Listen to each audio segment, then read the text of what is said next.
નમસ્કાર મિત્રો, આજે આપણે એક એવો સરકારી પત્ર જોવાનો છે જેને લાખો યુવાનોનું ભવિષ્ય રાતોરાત બદલવાની તૈયારી કરી લીધી છે। જો તમે કોઈ પણ વિષયમાં માત્ર ગ્રેજ્યુએટ પૂરું કર્યું છે અને તમારું સપનું ગુજરાત સરકારમાં સીધા વર્ગ 1 કે વર્ગ 2 ના મોટા ઓફિસર બનવાનું છે તો આ ઓફિશિયલ લેટર તમારા માટે કોઈ વરદાનથી ઓછો નથી।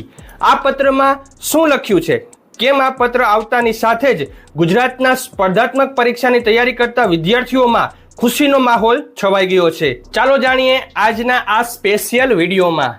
મિત્રો, તમારી સામે ઓફિશિયલ પરિપત્ર આવી રહ્યો હશે જેમાં આ પત્ર ગુજરાત સરકારના સામાન્ય વહીવટ વિભાગનો છે, જેના પર અધિક મુખ્ય સચિવશ્રીના હસ્તાક્ષર છે।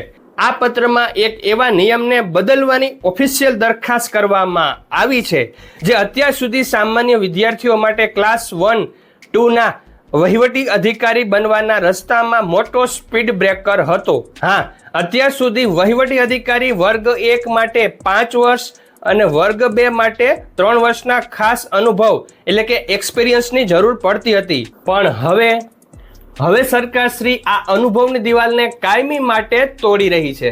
જી હા, પત્રમાં સ્પષ્ટ લખ્યું છે કે આ અનુભવની જોગવાઈને દૂર કરીને હવેથી કોઈ પણ વિષયના સ્નાતક એટલે કે માત્ર એની ગ્રેજ્યુએટ આ પોસ્ટ માટે લાયક ગણાશે।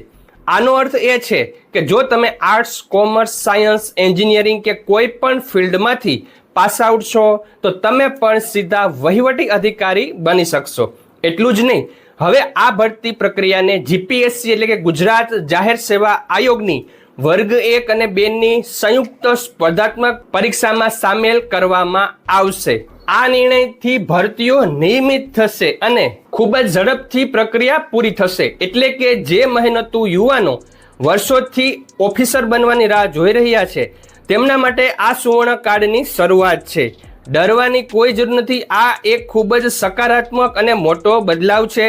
તો રાહ શેની જુઓ છો, અત્યારે તમારી તૈયારી બમણી કરી દો।